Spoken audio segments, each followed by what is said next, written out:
Hey, how's it going?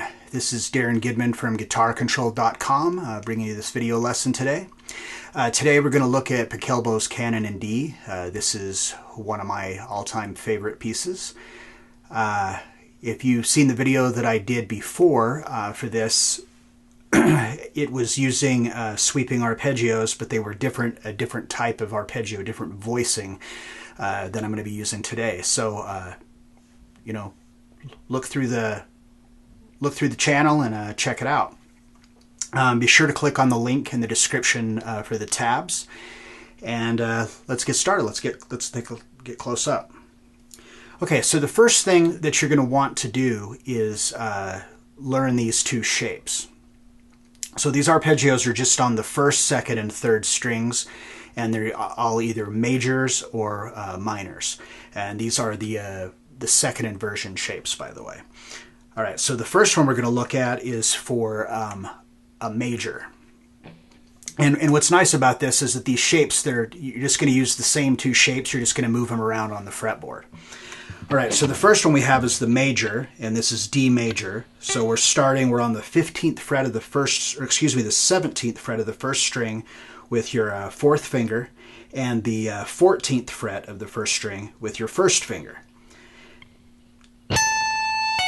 So we're going to pick and pull off, and then we're going to go to the 15th fret of the second string with your second finger, and that'll be an upstroke, and then the 14th fret of the third string with your first finger. So you have down, pull, up, up, and then right back up the arpeggio again. So right back to the 15th fret on the second string with a downstroke, back to the 14th fret on the first string with a downstroke, and then to the 17th fret with your fourth finger again. So we have, and then pull that off and get back again to the 15th fret. So the whole thing. All right, and then from there, we're going to slide down.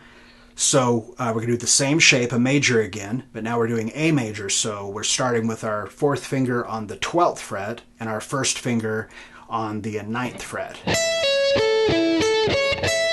So the same sequence. So we have, whoops.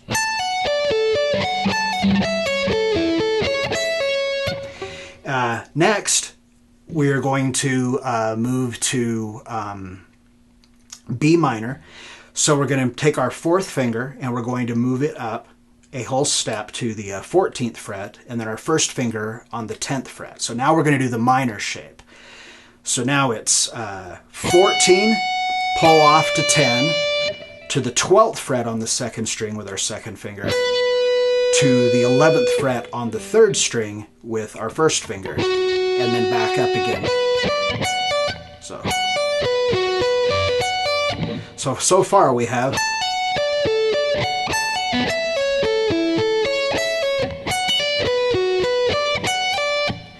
all right, and then from there we're going to go to F sharp minor.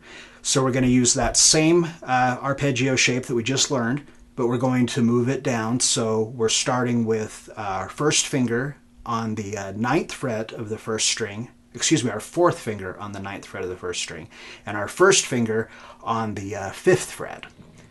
So we've got 9, 5, 7 on the second string to 6 on the third string. So.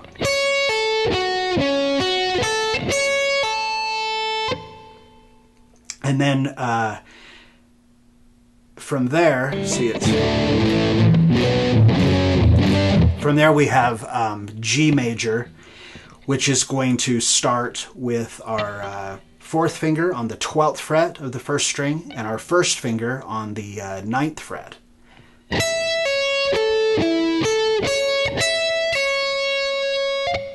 And then from there, we're going to do a D again, but instead of doing the D that we started with here, we're going to do the same shape, but we're going to do it in a whole octave lower. So we're going to move clear down to the 5th fret with our fourth finger and the 2nd fret with our first finger.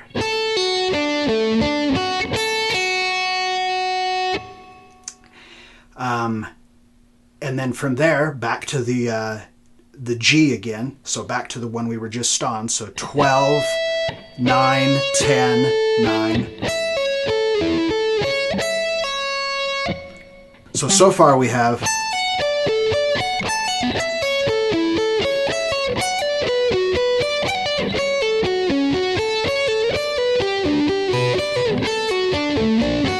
okay, and then after the D, we're going to go back to 12. So we're going to go back to the, or excuse me, we're going to go back to G. So we're going to go back to the same place that we was before. So 10, 9, or excuse me, 10, 7, 8, 7. And then from there, we will go back to A. So we're just going to take that major shape, we're going to move it up a whole step. So we're starting with our fourth finger on the 12th fret. So the whole thing slowly.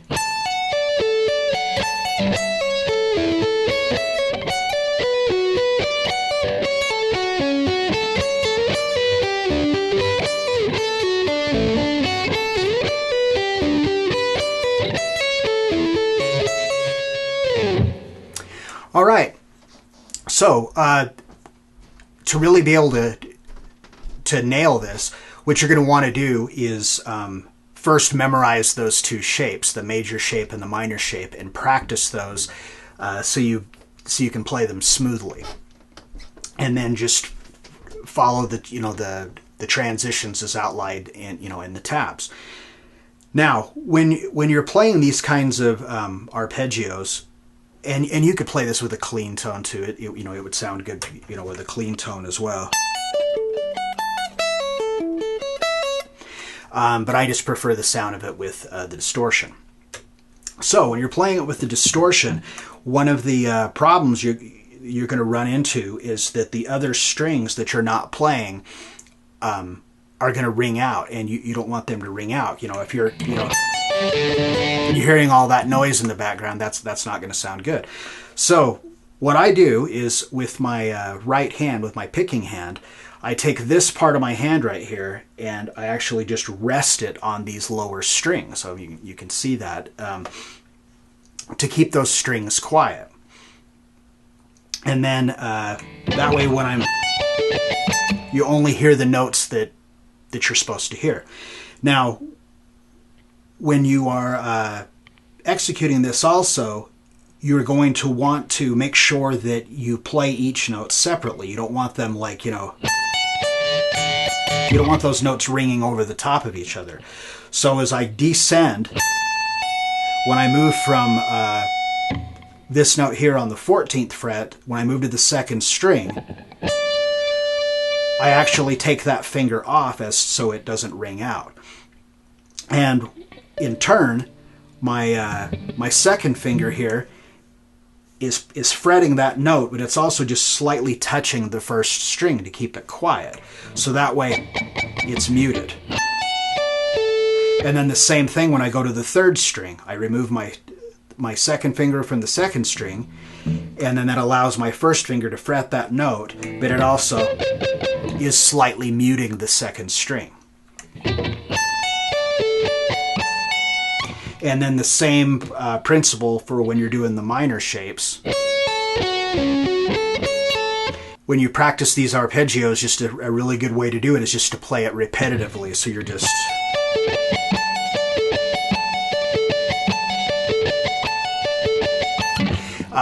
practice it with the metronome. Try to build up your speed. Also, when I'm playing stuff like this, I like to have my switch all the way up, so I'm playing on the neck pickup. It just gives it a kind of a nicer sound. It's a little easier to keep it, clean and articulate sounding too. Here with the neck pickup, and then on the bridge pickup, it's just a lot more of a brighter, coarse kind of a sound that I just prefer it to be the other way. All right, so I hope you enjoyed that. Be sure to subscribe to the channel so you can get, more of my videos and stuff. I'll be, be doing more. And until next time.